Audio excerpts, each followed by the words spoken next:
Loyal old engine. The summer holidays were on, and once again the Skarloey Railway was filled with tourists and enthusiasts. The little engines didn't mind this, however they welcomed it with pleasure. But one evening, Skarloey rolled into Crovan's Gate with his last passenger train of the day. As he waited to proceed, he noticed one passenger glaring at him with disgust. This made Skarloey feel awkward, and he decided to talk to him. "Hello there," he began. "Everything all right?" Why does this island still have these pathetic smoky attractions? You all are unnecessary. "I beg your pardon?" Skarloey was offended. "People come to see us because Sodor is the only place that has a railway with steam engines doing actual jobs, wherever it's goods, passengers or whatever." Well, everyone who takes interest are blind with sense. You all are vintage, should have been long gone since the Victorian times. Skarloey was losing his patience, but before he could give this man a piece of his mind, he walked away. As Skarloey rolled off, the coaches twittered to one another. "Such a rude man, poor Skarloey, such a rude man, poor Skarloey." Skarloey was still fuming, even after his crew had cleaned out his smokebox that night.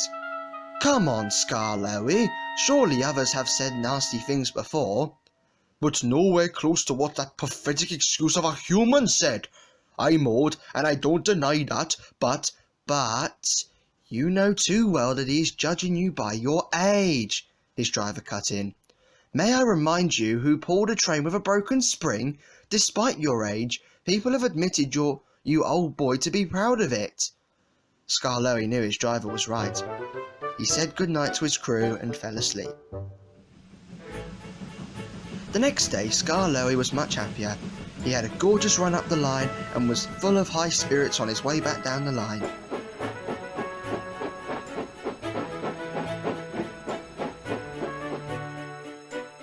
At the end of the line, where Sir Handel once had trouble with George the steamroller, the line curves, and on top of it, people can hike and look at the view. But it was a very risky area, so the engines were always careful in case of possible danger. Luckily, Skarloey wasn't going fast, but once he went round the curve, he whistled an alarm. "Stop!" Skarloey cried. "There's a man beside the line!" The driver eased Skarloey to a stop, and Skarloey noticed the man was the same one who poorly insulted him yesterday, but that didn't matter to Skarloey, as he noticed the man looked as if he was in pain. "Are you all right?" asked Skarloey with concern. No! He groaned. Skarloey's crew quickly scrambled to him. "How did you end up here?" the fireman questioned, and the man told him his explanation. I was hiking on top of the mountain and decided to take a picture on my camera, but I got too close to the edge and tumbled to the bottom and I broke my left arm and both of my ankles and legs. "What shall we do?" pondered the driver. "We both know the roads around here are too narrow and tight for an ambulance to get through." "We can't just leave him here," blurted out Skarloey. "Help him to the guard's van, then we'll stop at the next station, call for an ambulance, and to have him meet us at Crovan's Gate." Everyone was quick to agree, so the crew helped the poor man into the guard's van, who then looked after him, and then the driver and fireman climbed back into Skarloey and carefully ventured onwards.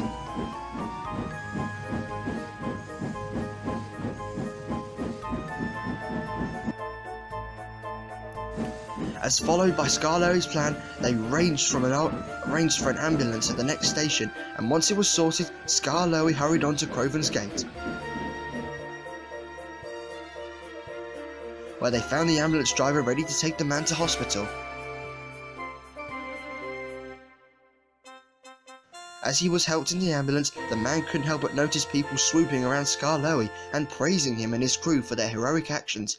But the man knew the true honour went to Skarloey. He was silent throughout the journey. He had a lot to think about. It was now a week till the summer holidays were finished, and Skarloey had a special visitor, and he easily recognised him straight away. "Hello, nice to see you out of hospital," Skarloey smiled. "How are you feeling in yourself?" I'm getting better each day now, the man smiled. I can't tell you, Skarloey, how thankful I am for all your help, even after how horrible I was to you at first, which leads to my next thing I want to say. He paused and looked ashamed. I'm terribly sorry for what I said to you when I first saw you. I was so disgusting of myself, but after you saved me, I have changed my views on steam locomotives during my time in hospital. I read a lot of railway books and watched many documentaries on the railways. Now I see that they are a sight to behold, and I owe it all to you, Skarloey. Skarloey smiled. "You're very welcome," he said, breaking the silence. "I easily forgive you for what you said." His driver stepped down from the cab and spoke to the man. "Glad you're on the mend, and finally seen sense, mate," he began. "Skarloey may be an old engine, but he's a hard worker, wise, experienced, and loyal, as he's there for both passengers, engines, and railway workers no matter what." You're definitely right, agreed the man. Just then, the guard whistle blew. I must be going now. Goodbye, Skarloey, you loyal old engine. "Goodbye, take care and enjoy the rest of your summer," Skarloey replied as he steamed happily out of the station.